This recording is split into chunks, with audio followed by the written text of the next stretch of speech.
Hi everyone, my name is Drena. I'm a senior at UW-Milwaukee. I'm majoring in history and religious studies. I'll be speaking on the early years of Buddhism in the northern Indian subcontinent as part of my broader research on the influence of the monsoon season on Buddhist monasticism. Before I continue, I must ask, how are we to think about that which is non-human in relation to humanity and society, such as the weather, laws of physics, or the natural world? Arguably, their influence on humanity and their role in society is just as great as that which comes from humanity. The non-human the world that we find ourselves in is an important actor in our collective human story. I think this has a special consideration for the world of Buddhism and the monastic tradition that has kept the religion alive in an organized manner for some 2,600 years. The orange area of this map shows the spread of Buddhism across Asia is the approximate region of the Ganges River basin of North India, where Buddhism originated. As no religions are, Buddhism was not founded on a blank template. It was born in the context of an urbanizing and changing Indian society that was dominated by Vedic religion and in an earthly environment affected by the monsoon seasons.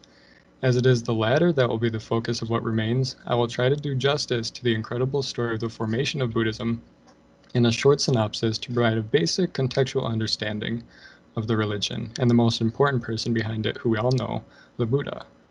Gautama Buddha lived during the 5th century BCE, born to a wealthy family and raised in a lavish lifestyle. He lived that way until he came to witness the suffering of others and was moved enough to separate from his lavish life and search for a means of ending suffering, enlightenment, or nirvana in Sanskrit. He became a homeless renunciant, spending years practicing asceticism and yoga and learning from other renunciants, but determined that the extreme of asceticism did not bear this fruit of enlightenment. His spiritual enlightenment resulted from dedicated meditation under the famous Bodhi tree by realization that the way to nirvana was not found in the extremes of indulgence or asceticism, but in a middle way between extremes, by conquering the roots of suffering being greed, ignorance, and aversion. So for around 45 years from his enlightenment to his death around 483 BCE, he traveled throughout North India teaching the Dharma, or Sanskrit for truth, and referring to the ideas the Buddha taught as the way to reach enlightenment. And he gained a significant following during this time, which included many men and women who took on the lives of monastics.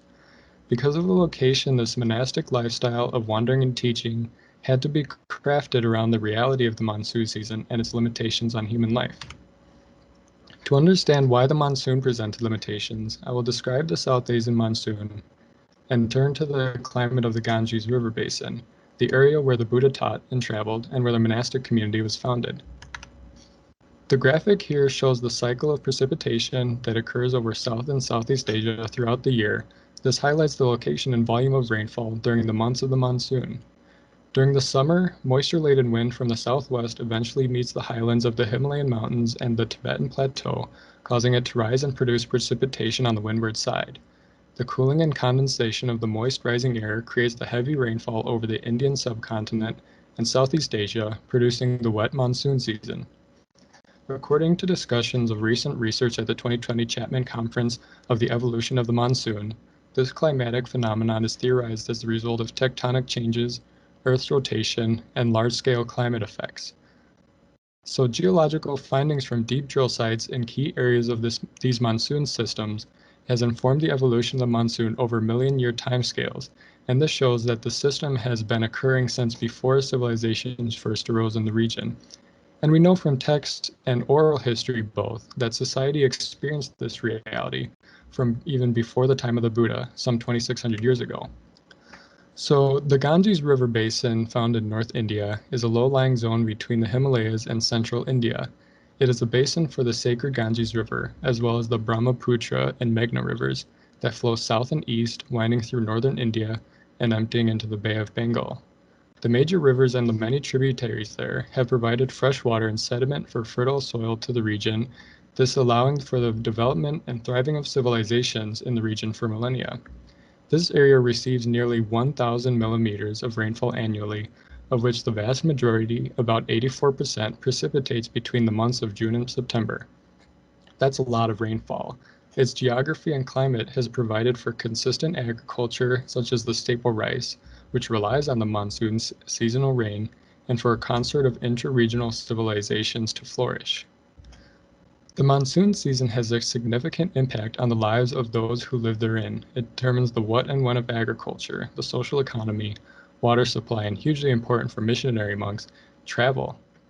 As documentary evidence from Buddhist and non-Buddhist sources relate, travel within the Ganges Basin region could be done with relative ease during the 9 dry months, but was far more difficult during the rainy months of the wet monsoon.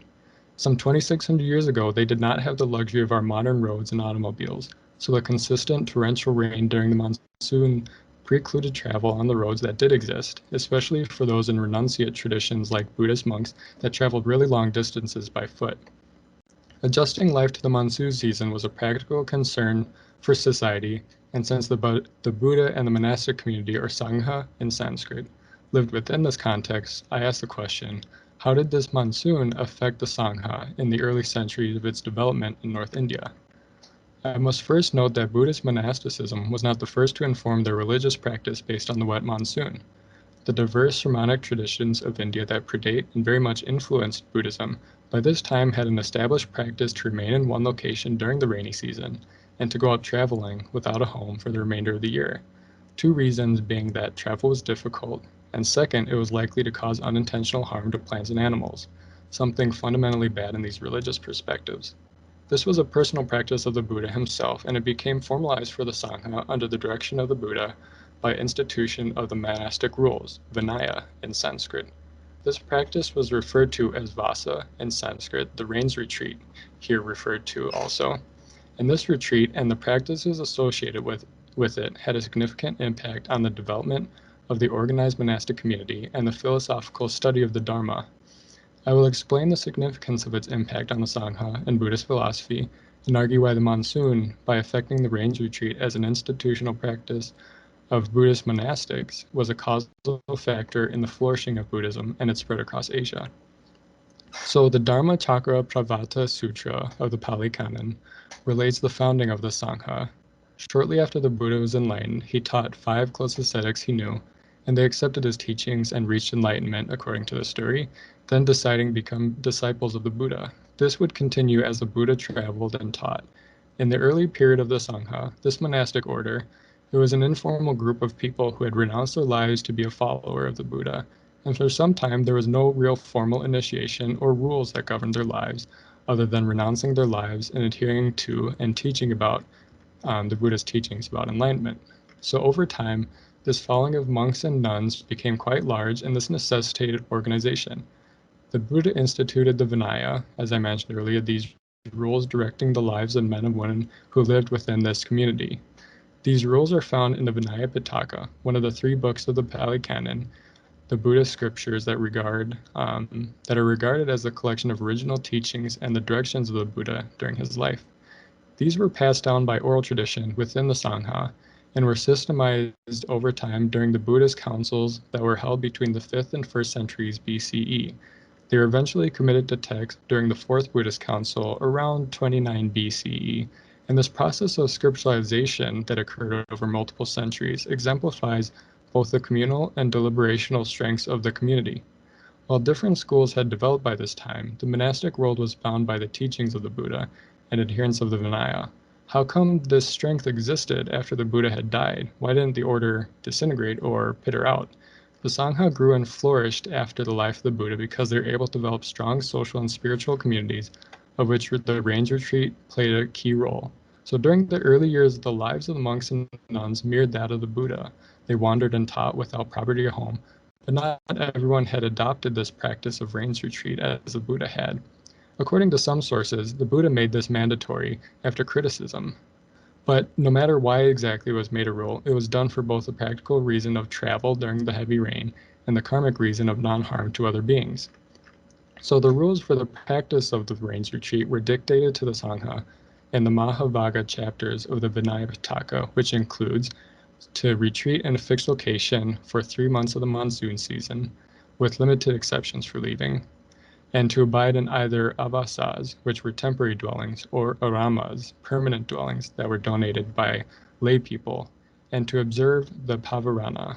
These are 2 important practices held during the retreat that affected the communal nature of the Sangha and their adherence to Buddhist principles, this pratimoksha and pavarana.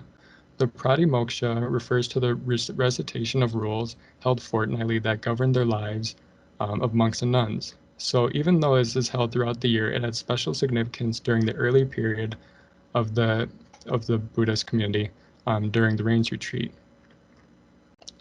The Pavarana is the annual ritual that concludes the rains retreat and is held on the say as the recitation. Any member is invited to bring grievance against other by making a grievance, and then there will be admonishment. And this was implemented by the Buddha to promote harmony. So these aramas that monks and nuns increasingly utilized for their retreat led to their founding as semi-permanent and permanent communities and influenced the growth of communal lives within the Sangha, in contrast to a more itinerant existence. Several of these were founded during the life of the Buddha. So over time, these developed into the monasteries and temples that have been the foundation for the Buddhist monastic community throughout the world, from the life of the Buddha to today. So the rains retreat served as a time for meditation, spiritual discussion and deepening, and philosophical study. So this complemented by the rituals of pratimoksha and pavarana taken place at the increasingly permanent dwellings during Vasa significantly influenced the development of the Sangha as a cohesive religious community, as well as its ability to grow. So to conclude, the rains retreat would not have happened if not for the monsoon season and its impact on human life. So the relationship between the monsoon and the community is one of cause and effect, an idea very fitting in Buddhist philosophy. It was the impetus for practicing the rains retreat, which became required and regular practice, and the effect of the retreat on the community were significant and long-lasting, fostering the birth and growth of the long-term communities and a collective life centered around these dwelling places, provided structure for administration and regulation of the monastic life, communal harmony through the rules and rituals engaged in, and the spiritual and philosophical development by means of having a community engaged in focused meditation and discussion, and as the foundation for the development of the monasteries and temples that have been physical centers of the Sangha for thousands of years. So as such, I feel the need to recognize the contribution of the non-human, the monsoon, to the story of Buddhism.